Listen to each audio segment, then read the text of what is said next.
Film की शुरुआत एक लड़की को दिखाने से होती है जो नर्स थी। अपना काम खत्म करने के बाद वो अपने घर की तरफ लौट रही थी। वो जब लिफ्ट में गई अपने फ्लैट में जाने के लिए तो एक हेलमेट पहना इंसान भी लिफ्ट में चढ़ जाता है। लिफ्ट जैसे ही तीसरे फ्लोर पर रुकी, दोनों ही यहाँ उतर गई। तब वो नर्स अपने फ्लैट में और हेलमेट वाला आदमी उसके पास ही वाले फ्लैट में चला जाता है। अंदर आने के बाद नर्स अपने दोस्त से बात करने लगी। वो उसे बता रही थी कि मेरे साथ वाला पड़ोसी मुझ पर नजर रखता है। बात करती करती नर्स का ध्यान सामने गया जहाँ एक शर्ट पड़ी थी जो कि उसकी नहीं थी। उसे शक था कि ये जरूर साथ वाले पड़ोसी ने रखी है, इसलिए वो गुस्से में उसके फ्लैट के बाहर जाकर धमकाने लगती है कि मुझे पूरा यकीन है मेरे जाने के बाद तुम मेरे फ्लैट पर आते हो। मैंने इस वजह से अपने फ्लैट में कैमरा भी लगवाया हुआ है और अब देखना मैं पुलिस को कॉल करके बुला रही हूँ। अब शक की बुनियाद पर नर्स ने सच में कैमरा लगवाया हुआ था, पर अभी उसने कैमरा की रिकॉर्डिंग चेक नहीं की थी। उसे धमकाने के बाद नर्स जब अपने फ्लैट में आई तो कोई उसके दरवाजे पर दस्तक देता है। वो जब चेक करने बाहर गई तो कुछ दूर से आवाजें आ रही थी। तभी नर्स बेध्यानी में अपना फ्लैट खुला ही छोड़कर चेक करने चली जाती है। वहाँ उसे छोटी बच्ची मिली। नर्स कहती है, बेटा इतनी रात को यहाँ क्या कर रही हो, जाओ अपने घर चले जाओ फौरन। जिसके बाद नर्स वापस अपने घर आ गई। कैमरा की रिकॉर्डिंग चेक कर ही रही थी कि तभी उसे अपने पीछे से किसी की आहट महसूस हुई। उसने जैसे पीछे मुड़ के देखा, वहाँ वही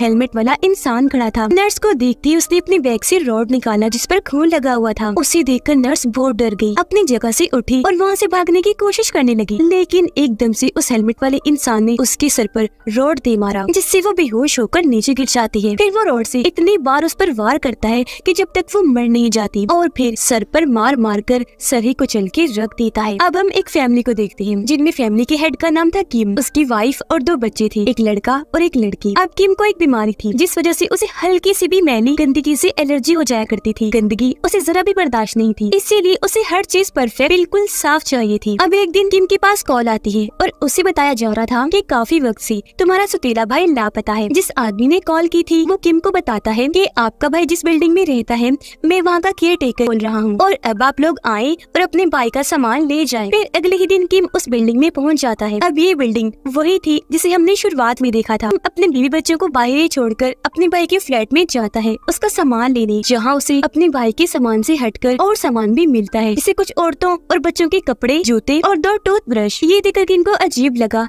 इसीलिए वो केयर टेकर को कॉल करके पूछता है कि क्या मेरे भाई के साथ यहाँ कोई और भी रहा करता था, क्योंकि उसके फ्लैट से मुझे इस तरह का सामान मिला है। तब केयर टेकर बताता है कि नहीं, कोई भी नहीं, वो तो अकेला रहा करता था। अब मजीद जानकारी हासिल करने किम आसपास के लोगों के फ्लैट्स में जाता है। यहाँ वो एक बड़ी अजीब चीज नोटिस करता है कि हर किसी की बेल के पास अजीब तरह के निशान बने हुए हैं। इस बारे में लोगों से बात करके उसे पता चल जाता है कि ये निशान किस मकसद के लिए बनाए गए हैं। ये निशान दरअसल घर में कौन कौन रहता है इस बारे में बनाए गए हैं, यानी कितने आदमी हैं, कितनी औरतें और कितने बच्चे हैं। उसके भाई के फ्लैट के बाहर भी इस तरह के निशान बने हुए थे। बाहर गाड़ी में किम की फैमिली जब बैठी थी तो एक दुकान पर गेम देखकर बच्चे गेम खेलने की जिद करते हैं। अब क्योंकि ये नई जगह थी इसलिए उनकी मॉम उन्हें मना कर रही थी, पर जब बच्चे बात नहीं मानते तो वो जाने देती है और खुद अपनी मॉम से कॉल करने लग जाती है। अब कॉल काटने के बाद जब उसने बाहर देखा तो बच्चे वहाँ से गायब हो चुके थे। वो बहुत घबरा गई, जल्दी से बाहर आकर हर जगह अपने बच्चों को ढूंढने लगती है। उन्हें ढूंढते हुए जब वो अपनी गाड़ी के पास आती है तो देखती है कि बच्चे एक पागल आदमी के साथ उनकी ही गाड़ी में बंद हैं। वो गुस्से में उस आदमी को गाड़ी से बाहर आने का कह रही थी, लेकिन वो तो उससे बहस करने लगा। उसे परेशान देखकर एक पड़ोसी औरत यहाँ पर आई जिसका नाम जूही था और वो उसके साथ मिलकर उस पागल आदमी को गाड़ी से भगा देती है। इतनी ही देर में यहाँ किम भी आ चुका था और जब वो देखता है कि इस औरत जूही ने मेरी फैमिली को बचाया है तो वो उसका शुक्रिया अदा करता है। अब जूही इस फैमिली को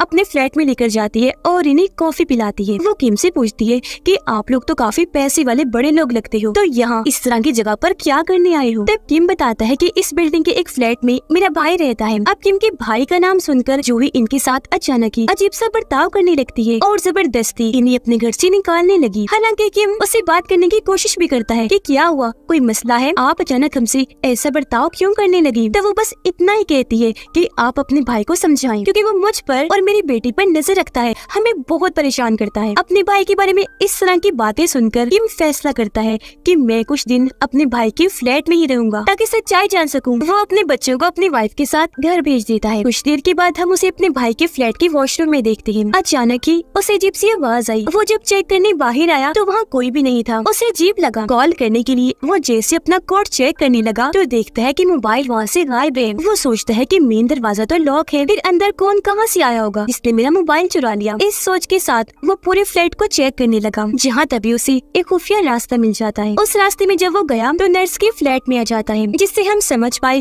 कि नर्स अपने जिस पड़ोसी की बात कर रही थी कि जो उसे परेशान करता था वो और कोई नहीं बल्कि किम का भाई ही था। और उसका शक सही था कि मेरे जाने के बाद वो पड़ोसी यहाँ आ जाता है। अब किम की वाइफ अपनी बेटी को स्कूल से लेकर घर वापस जा रही थी। वो जब पार्किंग एरिया में थी तो वहाँ सामने ही हेलमेट वाला बंदा भी खड़ा हुआ था। फिर वो जैसे लिफ्ट में गई वो हेलमेट पहना इंसान भी उनके साथ लिफ्ट में चढ़ गया। अब जैसे किम की वाइफ एक फ्लोर पर उतरी, हेलमेट वाला इंसान नोटिस कर लेता है और इस तरह उसने देख लिया था कि वो किस फ्लैट में रहती है। अब किम की वाइफ का एक पार्सल आया था जिसे लेने वो बिल्डिंग के बाहर आई और जब बच्चे घर में अकेले थे तो हेलमेट वाला इंसान उनके दरवाजे पर आकर दस्तक देने लगता है। किम की वाइफ जब पार्सल खोलती है तो हैरत, वो बिल्कुल खाली था। तभी बच्चे अपनी मॉम को कॉल करके बताते हैं कि दरवाजे के बाहर कोई है जो कब से दस्तक दे रहा है। उनकी मॉम समझाती है कि बेटा मैं बस आ रही हूँ और दरवाजा बिल्कुल न खोलना। हेलमेट वाला इंसान दरवाजे पर बने छोटे से सुराख के जरिए अंदर हाथ डालता है, लॉक खोलकर अंदर घुसने की कोशिश करता है पर नाकाम रह जाता है। दौड़ते भागते किम की वाइफ भी वापस अपने फ्लैट में आ जाती है। उसने जैसे दरवाजा खोला ऊपर वाले फ्लोर से आता हुआ हेलमेट वाला इंसान उसे देख लेता है और जबरदस्ती उनके घर में घुसने की कोशिश कर रहा था। लेकिन जैसे तैसे किम की वाइफ उसे बाहर ही रोके रखती है और मदद के लिए भी जोर से चिल्लाने लगती है। उसकी आवाज सुनकर सामने वाले फ्लैट से एक आदमी निकलकर बाहर आया, जिसे देखकर हेलमेट वाला इंसान वहाँ से भाग जाता है। इस बारे में फौरन किम को बताया गया,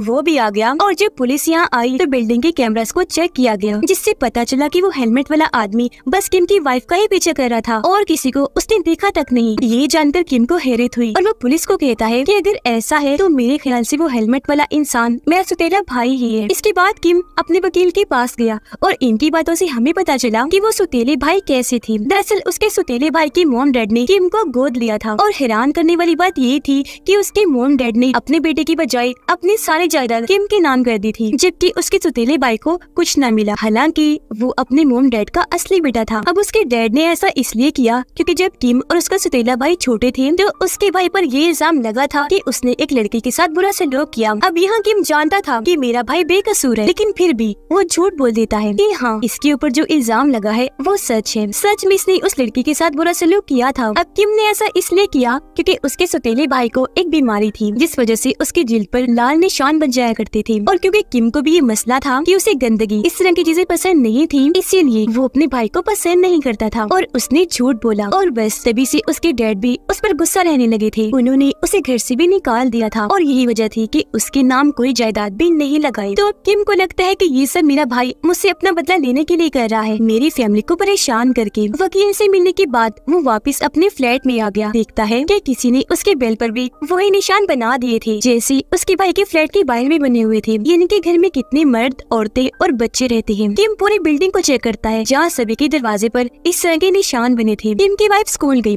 अपने बच्चों को लेने के लिए, जहाँ वो अपने बेटे को तो ले लेती है लेकिन बेटे के बारे में पता चला कि वो तो कब से स्कूल से जा चुका है। बिल्डिंग के कैमरा को चेक करती है जहाँ उन्हें पता चला कि उनका बेटा पार्क में खेल रहा है। पर मुसीबत थी क्योंकि वो हेलमेट वाला इंसान भी वहाँ पार्क में मौजूद था। इस बारे में वो जल्दी से किम को बताती है और ये दोनों जल्दी से पार्क में चले जाते हैं। इस बार किम उसे पकड़ने में कामयाब रहता है, उसे काफी मारता भी है, लेकिन जब वो उसका हेलमेट उतारता है तो पता चला कि ये उसका भाई नहीं है बल्कि कोई और ही लड़का है। सारे हालात की वजह से किम काफी परेशान हो गया था। वो एक स्टिक लेकर अपने भाई के फ्लैट में जाता है, पर जब भी वहाँ पहुँचा तो वहाँ कोई भी नहीं था। परेशान होकर वो वापस अपनी गाड़ी में आकर बैठ जाता है कि तभी उसे हेलमेट पहना एक और इंसान मिलता है जो सामने वाली दुकान में जा रहा था, जिसका पीछा वो करने लगा था। उस हेलमेट वाले इंसान को पता चल गया था कि ये मेरा पीछा कर रहा है, तो वो वहाँ से भागने लगा, पर उसके पीछे भागकर किम उसे पकड़ लेता है, जहाँ इन दोनों की हाथापाई होने लगी। उसका भी जब हेलमेट उतारा गया तो पता चला कि ये भी उसका भाई नहीं है बल्कि ये शुरुआत वाली नर्स का दोस्त है। जिसके बाद ये दोनों किम के भाई के फ्लैट में आ जाते हैं और बातें करने लगते हैं। यह नर्स का दोस्त किम को बताता है कि मैंने अपनी दोस्त नर्स को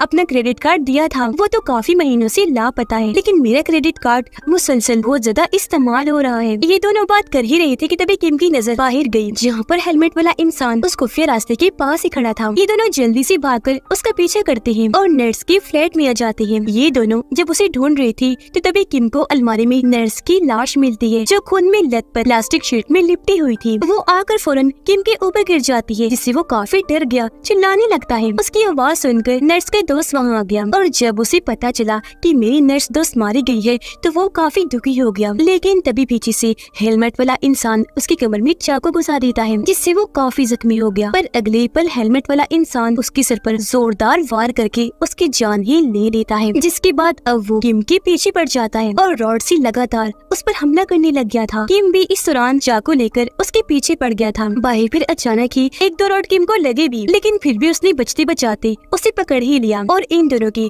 जोरदार हाथापाई होने लगी। किम उसके ऊपर आकर हेलमेट हटाने की कोशिश करता है, ये चेक करने के लिए कि आखिर ये कौन है, पर तभी वो चालाक इंसान अपनी जान छुड़वाने के लिए उसकी टांग में चाकू घुसा देता है, जिससे किम को इतनी तकलीफ हुई कि उसने हेलमेट वाले इंसान को छोड़ दिया और अब हेलमेट वाला इंसान चाकू लेकर किम को मारने ही वाला था कि तभी किम वहाँ पड़ी ईंट उठाकर उसके हेलमेट पर दे मारता है और जल्दी से अपनी जान बचाकर एक फ्लैट में आ गया, जो कि उस औरत जूही का था। उस वक्त जूही तो घर पर नहीं थी, लेकिन उसकी छोटी बेटी थी जिसकी एक आँख खराब थी। यह किम अपने जख्मों की मरहम पट्टी करता है और क्योंकि उसका मोबाइल बंद हो गया था तो वो जूही की बेटी से एक फोन मांगता है, जिस पर बच्ची उसे एक कमरे में लेकर गई, जहाँ पर हैरत बहुत सारी औरतों के पर्स, बच्चों के खिलौने और ढेर सारे फोन पड़े हुए थे। बच्ची उन्हीं में से एक फोन किम को लाकर देती है, जो किम का ही फोन था, जो उसके कोट से तब गायब हुआ था जब वो अपने भाई के फ्लैट पर था। किम हैरान होते हुए बच्ची से पूछता है कि तुम्हें ये फोन कहाँ से मिला? तब बच्ची बताती है कि ये फोन तो मुझे मामा ने ला कर दिया। ये सुनकर किम को सारी बात समझ आ गई थी, यानी कि हेलमेट पहनकर सबको जो मारता है वो और कोई नहीं बल्कि इस बच्ची की मॉम जूही है और जिन लोगों का सामान वहाँ पड़ा था वो सब इसके शिकार थे। ये जानकर किम चक्कर खाकर वही जमीन पर गिर जाता है, लेकिन जब उसकी नजर सामने गई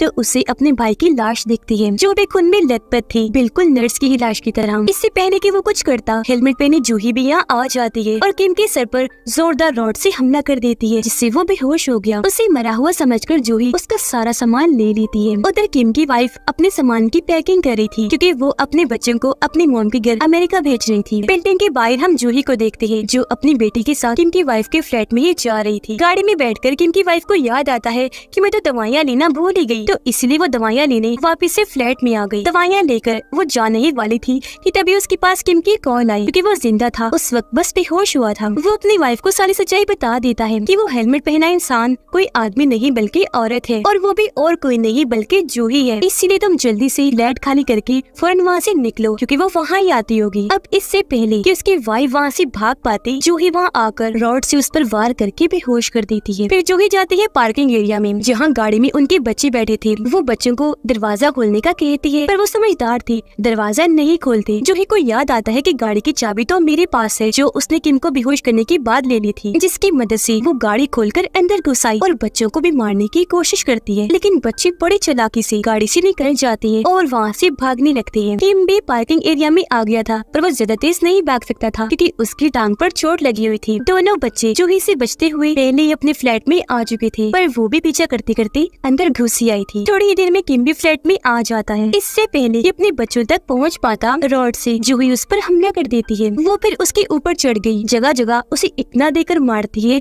कि किम बेहोश हो जाता है, जिसके बाद वो दोबारा से बच्चों के पीछे पड़ गई। इतनी ही देर में किम को भी होश आ गई और वो आराम से रोकते हुए उसे समझाता है कि देखो, तुम्हें ये घर दौलत पैसा चाहिए ना, तो तुम सब रख लो, लेकिन प्लीज मेरी फैमिली को कुछ मत करना, उन्हें छोड़ दो, जाने दो यहाँ से। जूही भी उसकी बात सुनती है और यहाँ उनकी बात बनने ही वाली थी कि तभी दरवाजे पर दस्तक होती है, क्योंकि वहाँ पुलिस आ गई थी। इस वजह से वो घबरा गई, दोबारा से किम पर हमला करके गला दबाकर उसे मारने की कोशिश करती है। अब थोड़ी देर पहले किम ने देखा था कि पूरे घर में पेट्रोल लीक होकर फैला हुआ है, इसीलिए वो लाइटर लेता है और वहाँ आग लगा देता है। आग फैलती फैलती पूरे ही घर में लग जाती है। आग को देखकर जूही काफी घबरा गई, क्योंकि आग उसके बहुत करीब थी और उसके कपड़े भी जल रहे थे। वो पानी डालकर आग बुझाने की कोशिश करती है, लेकिन आग की लपेट में वो पूरी तरह आ चुके थे, पूरी तरह जलकर उसकी मौत हो जाती है। तभी दरवाजा खोलकर पुलिस भी अंदर आ गई और इस पूरी सूरत हाल को संभालते हुए इस फैमिली को भी बचा लेती है। अगले दिन दिखाया गया ये फैमिली बिल्कुल ठीक सही सलामत है। किम ने अपना फ्लैट छोड़ दिया है, जहाँ अब एक नई फैमिली शिफ्ट हो रही थी, क्योंकि किम अपनी पूरी फैमिली को लेकर हमेशा के लिए अमेरिका शिफ्ट हो रहा था। इसके बाद हम देखते हैं कि उस फ्लैट की एक अलमारी में जूही की बेटी अभी तक छुपी हुई है। अब मैं आपको एक बात बताती हूँ, शुरुआत में जूही का टारगेट नर्स नहीं बस किम का भाई ही था, लेकिन जब नर्स ने आकर उसे पुलिस बुलाने की धमकी दी तो वो घबरा गई। उसने नर्स को भी मार डाला, जिसके बाद जूही ने उन दोनों के फ्लैट्स को इस्तेमाल किया, क्योंकि जहाँ वो पहले रहती थी वहाँ पुलिस आ गई, जिस वजह से उन्हें वो फ्लैट खाली करना पड़ा। फिर जूही ने किम और उसकी फैमिली को अपना टारगेट बनाया। ऐसा उसने बहुत से लोगों के साथ किया था। वो लोगों को मार कर उनका सब कुछ चुरा लिया करती थी। अब वो तो मर चुकी थी, तो शायद ये बुराई खत्म हो जाए, वरना उसकी बेटी तो जिंदा है ही, जिसके जरिए ये सिलसिला चलता रहेगा। ये फिल्म इधर ही खत्म हो जाती है।